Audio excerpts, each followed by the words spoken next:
Mocha Money. Good morning, everyone. This is another Mocha Money Monday, and I'm Ashley Scott, your host.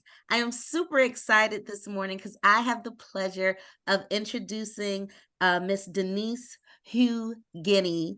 She is from the Dallas, Texas area, and she is nationally recognized as an executive coach and a strategic planner that has received a Forbes Next Award in 2021. So today, we're really honored to have her here to give you guys some gems, some jewels around the top 5 business plan growth hacks. You should really listen to Miss Denise today and what she has to offer, because this young lady has specialty areas that includes working with minority women business enterprises, emerging technology companies. She works with nonprofits and social enterprises, chambers of commerce. Miss Denise works with associations, credit unions, and community banks. So all about Mocha Money Monday is we are all about helping you to become a bankable CEO. So we have an amazing P3 elite coach with you here this morning who's going to give you some insight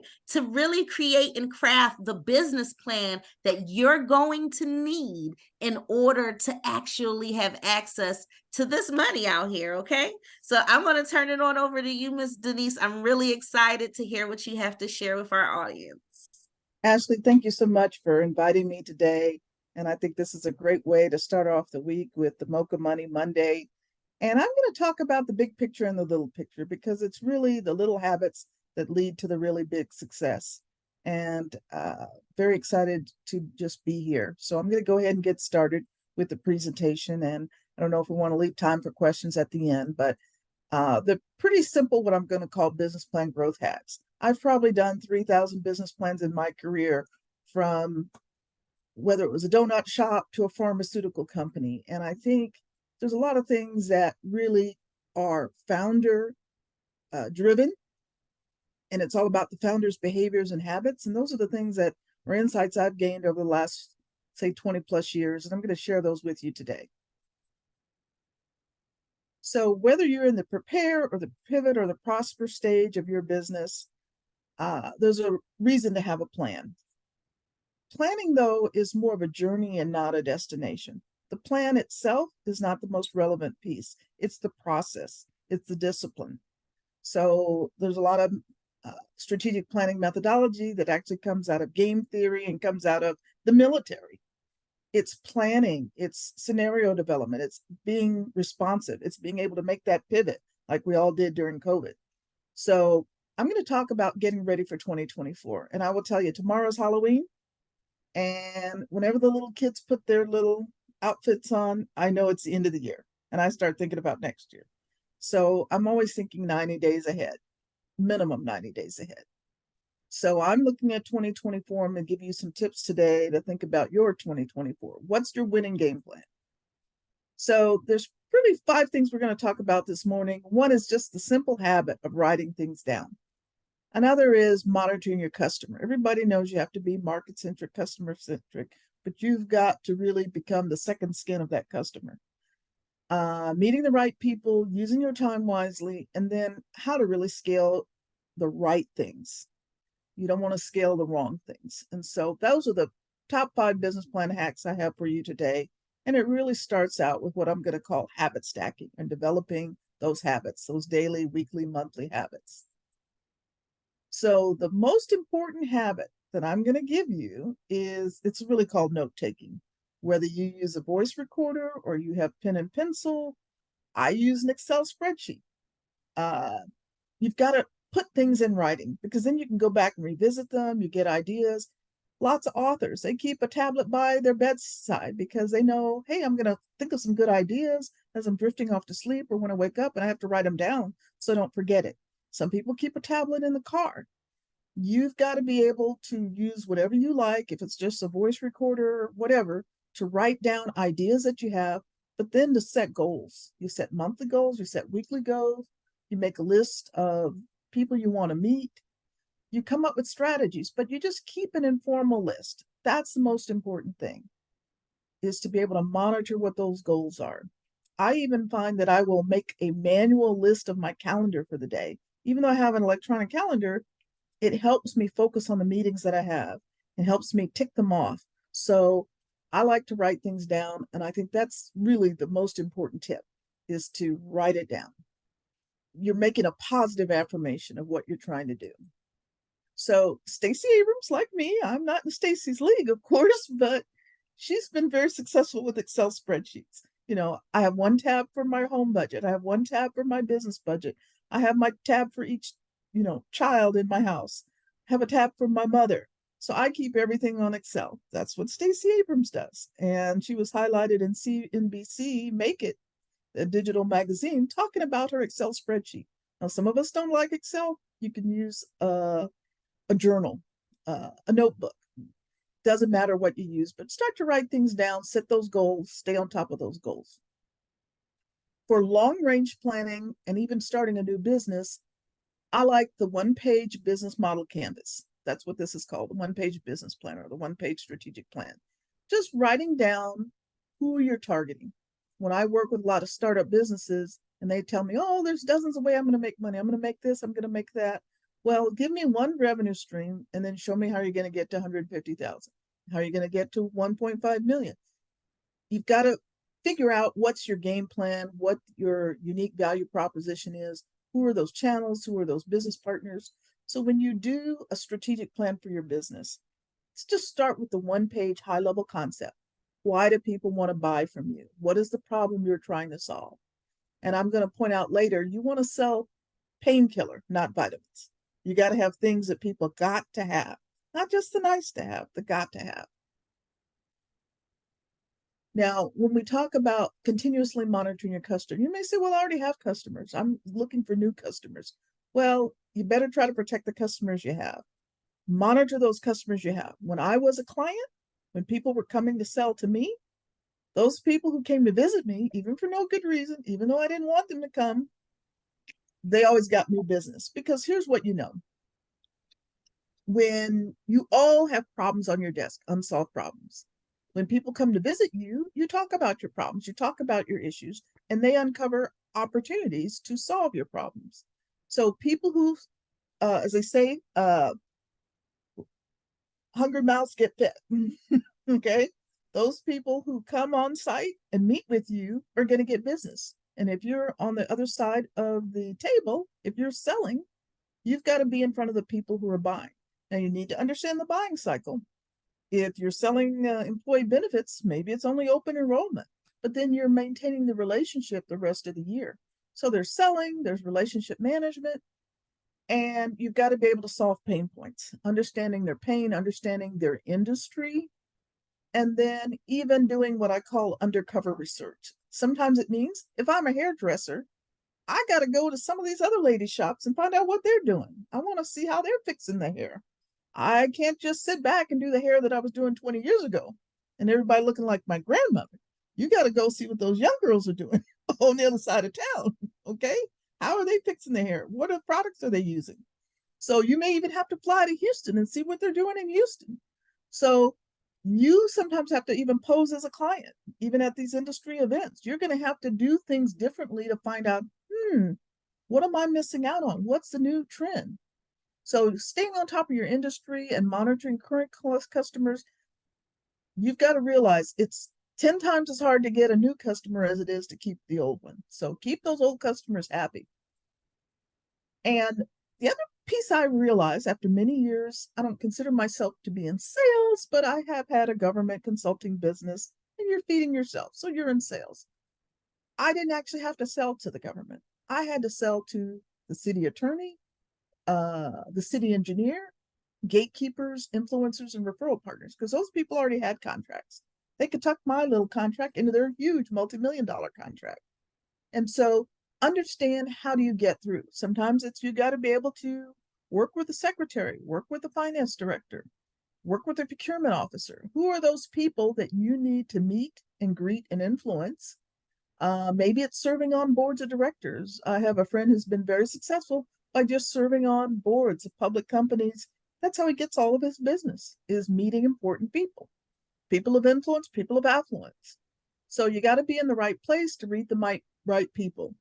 And sometimes get out of your dead zone. A lot of us work from home, doing a lot of video work these days, but you got to get out there and meet the people. Get back in your networking groups, get back in your chambers, or sometimes it's really those industry partners. So here's one of my favorite clients. Why is this lady smiling? Okay. She has outsourced her accounting. She has outsourced her payroll. She has a business coach. She has a virtual assistant. She is getting the crap off her desk. Okay. 35% of what we do every day is administrative. You did not go to school to become an administrator unless you're in accounting. Maybe you went to school to learn accounting, but most of us did not go to school to learn accounting. We did not start our business to do accounting, and we're really bad at it. Let's face it. So get that stuff off your desk, get a virtual assistant to help you with your calendar, and get rid of all the stuff you're not good at. If it's, maybe you're a social media genius. I am not. So get some young person to help you with that social media. Get all this stuff off your desk. And I'm sure Ashley and Donetta have some ways of helping you do that outsourcing. Now, do you want to just jump into a business? Do you want to open a restaurant and put $300,000 into opening a restaurant? I would say you start out small, test your idea, become a caterer before you open the restaurant, get a food truck, do a push cart before you even open the food truck.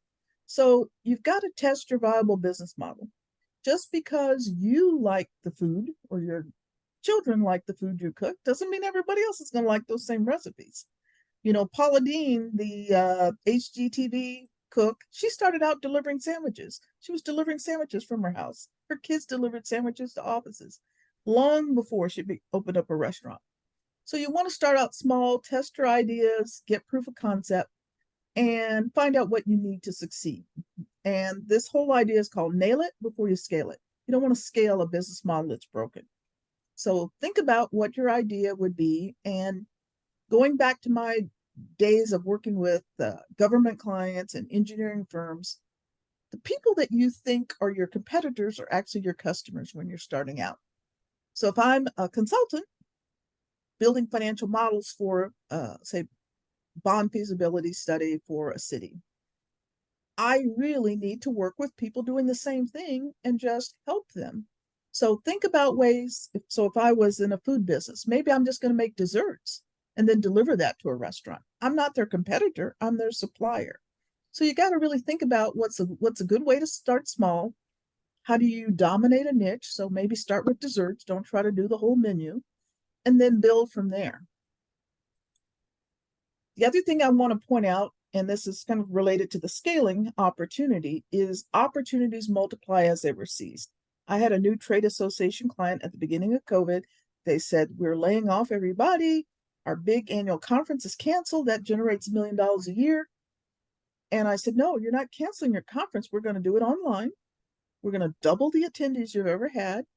And we're going to double the sponsorships. And that's exactly what happened. Well, not only did I help that trade association client, but the company that did the digital broadcasting of the client of the big event, they got 10 opportunities. It was the beginning of COVID. Nobody had ever done a virtual conference, many of these big trade associations. So they got, 10 other trade associations who were there said, hey, I want to use the same vendor. So I think the idea is you got to get out there, you got to pilot, as they say, prepare, pivot, and then prosper. But start with a small pilot and see what you can do with that, see what your learnings are, and just be prepared to adjust what you're doing to meet the marketplace. And I see that today. So many technology companies today, they have an idea, but you have to get in front of the customer and let the customer tell you, well, the price is too high, or you don't have this feature. You've got to be able to pivot. You've got to be able to listen and be customer informed. So largely that's what I spend a lot of time doing, is helping people interpret that data. What is the customer telling you? What is the feedback you're getting? Is your price too high? Sometimes your price is too low, because given the time you're putting into acquiring the customer, you've got to make that time back as well. And I want to be able to just if people want to put things into the chat about what their uh, industries are, what their goals are, I would be very interested in understanding a little bit about your businesses. And do you want to just say, are you in the prepare? Are you in the pivot? Or are you in the prosper? Where are all of you?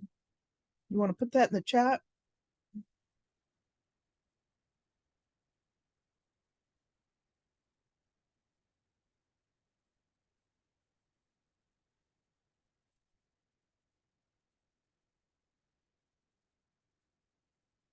Yes. Okay, good. Well, I think that that's the other piece I want to offer up, really, particularly for Ashley. I think all of us need to be in a mastermind group. And I think you would be great running a mastermind group. The mastermind is more of, so there's one-on-one coaching, and then the mastermind is kind of peer-to-peer.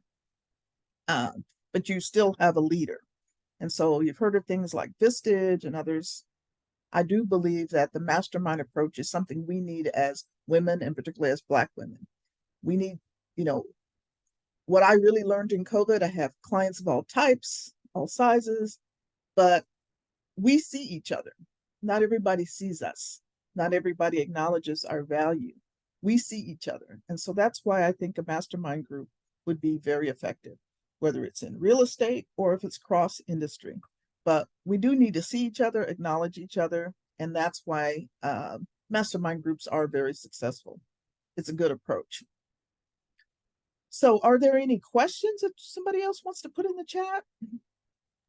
Well, Laura also mentioned, Miss Denise, that she's rebranding a business and pivoting as well. So she's been in the financial services and she's pivoting into the coaching and author. She's also wanting to be an author. She's written an ebook that's available on phenomenalhues.com. So we've got some people doing things. And then Esther has a natural products line she is starting. So we've got some people dropping stuff in the chat around their businesses and Right. industries. We So also have with the some virtual VAs as well. Okay. So with the natural products, is it hair care? Is it skin care? What kind of natural products? Can we get that in the chat?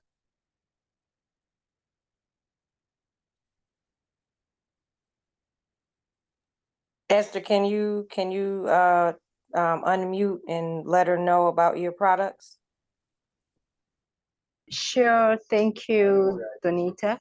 Yes, so the product is around food, mostly is about food. So herbal infusions, salves, and I also offer coaching services, around natural dieting. So yeah, and Okay. I also provide skincare too, yes, but local skincare products. Okay. Thank you. So food and skincare. So Yeah. yes, I think that that's a great example of a product line that you need to nail before you scale. So doing test markets, giving out samples, going to street fairs, and that's actually a great example. So if I had a food product, there's farmers markets where you can sell little gems and jellies and things like that. And then maybe you get it into the stores, like even Walmart or Walgreens. They have programs now to buy from local producers just in that area. You're not in a national distribution, but just in that area. But that's a good way to start out very small, local distribution, small stores, small retailers, and then being able to scale based on, oh, okay, I might have 10 flavors of natural jam, but what are the top three that are really people love, and what do they love about it? So sometimes when people are starting a business, they talk about an MVP, a minimally viable product. You really need to think about the MLP. What's the most lovable product? What is the thing that people are crazy about and they can't live without? So if I had the 10 flavors of jam, find the three, find the two, the one that's the screamer. What's the one product you have in your whole product line that people can't live without? And that's addictive. And I'll give you this: in the summertime, it was very hot here in Dallas, just hot, hot, hot. and I eat a lot of popsicles. I have 4 fans on in the house. It was really a hot summer. Well, the one popsicle I couldn't live without was this watermelon flavored popsicle. And it's because it's not as sweet as the others. It was a very light, it was a watermelon mint flavor, and it didn't have as much sugar in it. It was kind of natural flavoring. So couldn't live without it. Whenever I ordered groceries, I'd buy 5, 6 boxes of that. And I realized the other popsicles were too sweet, and that's why I didn't like them. So, but what is it? Who's your market? What's their taste? What's their budget? And then being able to really tailor your product for a niche. Because if you're serving everyone, then you're serving no one. We also got in the chat from Kina. I am an educational consultant moving into the space of opening a school. So I come from a family of educators.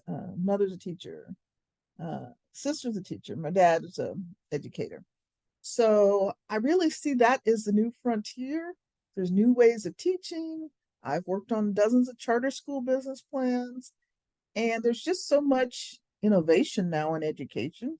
And I do believe there's kind of a small school movement, even a mini school movement, where we're able to meet the needs of specific communities. So whether it's children with learning differences or immigrant children, I love the innovation in education. And whether it's charter schools or ed tech, after school time, one of the things that people really don't, I think, understand it, particularly even the school districts, is what they call parent-child engagement, getting the parents involved in education. And for many years, I was involved in a program called Hippie. It was from the kibbutz, and it's a parent-child engagement program. Hispanics here in Dallas, oh, they were all over Hippie, but we couldn't get the Black women involved in Hippie. So we did the focus groups, and we found out that the younger Black women, their feeling was, hey, I'm not a teacher. They'll learn when they get to school. And then they didn't want strangers in their house. So part of what we did was we brought this program to the community centers and to the churches. So you could start there. But Hippie was not really about teaching. It was about parent-child engagement, getting your child ready, increasing their vocabulary. And many of the kids have been in Hippie. They've gone on to Georgetown. They've gone on to Harvard. I mean, it really jump-started and closed that educational gap, economic gap. So as you think about opening a school, I don't know what age group you're looking at, but many of them do start out with daycare because then the kids matriculate on up. So you start out with some kind of early childhood program, and then they add a grade every year until they get to 6th grades or 8th grades or however they're going up. But I think that whatever you can do to capture the imagination of the parents, get them involved, and that's the difference really between charter schools and traditional schools, that the parents are a little more engaged. They're really involved. They're here for a reason. They have an outcome they're looking for. And I think that there's so many needs in the educational arena. That's a great business to be in. Well, Thank you. Did you have anything else you wanted to share, Kina? Oh, yes, ma'am. It's Kiana. And I thought you were maybe segueing me in, so I was giving you that space if you were. Yes, I was. I just wanted to say I have so many notes, and I'm just so grateful to you for sharing with us today, Miss Denise. Like, I mean, when we talk about some of the things you said, like writing it down, write things down, networking, monitoring our customer, using time wisely, you've hit us with some super gems today. So thank you so much, Miss Denise, for just being here. If there is any other questions, we've got about 5 more minutes. I want to always say thank you to the P3 platform as a global network. We have people joining us from all over the world, from Ghana, right here in the United States, whether you're in Texas like Miss Denise, or you are in Chicago, New York, Philly, California. We have people who are tuning in from everywhere. So we just want to thank our audience for joining us each and every Monday at 8:30 a.m. Eastern Standard Time to be a part of our Phenomenal Hues community and to visit phenomenalhues.com, because that is where you can continue the conversations. You can connect with our coaches like Miss Denise there on our social networking site. And we do have those tasks like administrative assistance, virtual assistants, whatever it is that you need or that you're looking for. We have a whole squad of people ready to provide you with the support. So please, please visit us online at P3 Global Network, p3.com, and phenomenalhues.com. So Miss Denise, do you have any final thoughts before we get out of here? Just thank you, P3, and what you're doing is really great, creating that community where you can be seen and be heard and be valued and lift each other up. Just keep doing what you're doing. I love it. Now, I do have Yes, a question before we, please. just a quick question. Miss Denise, I would love to just share a little bit, a tiny bit more about my school and see if you had any thoughts or guidance. But I wanted to, well, I'm opening a school, and I want it to be a small cohort, have a homeschool feel, but it lets students matriculate through the middle school space.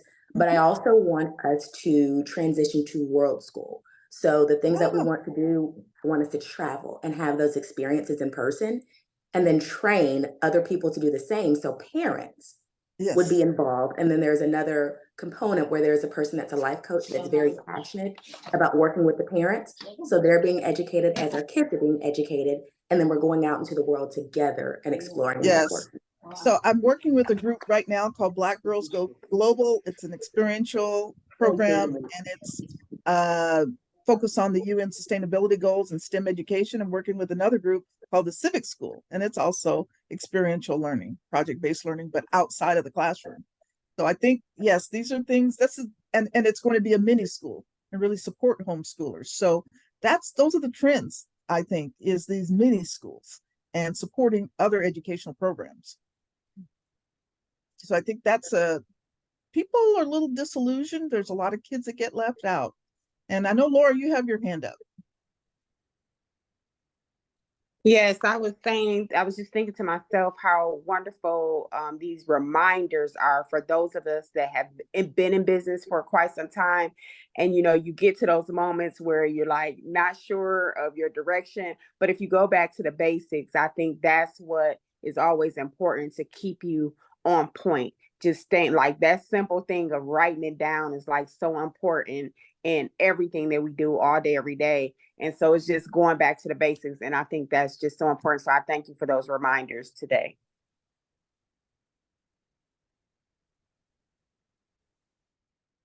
All right, Ashley, you gonna close us out? Yes, well, thank you so much. I think that this was another wonderful Mocha Money Monday. Again, thank you for joining us each and every Monday, 8:30 a.m.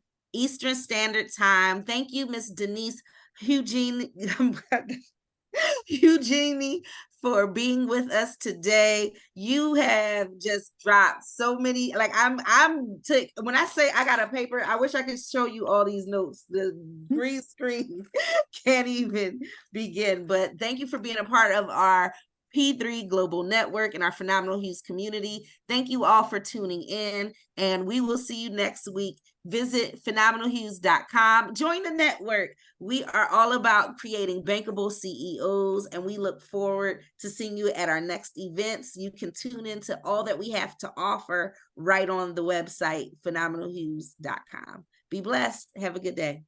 Bye-bye.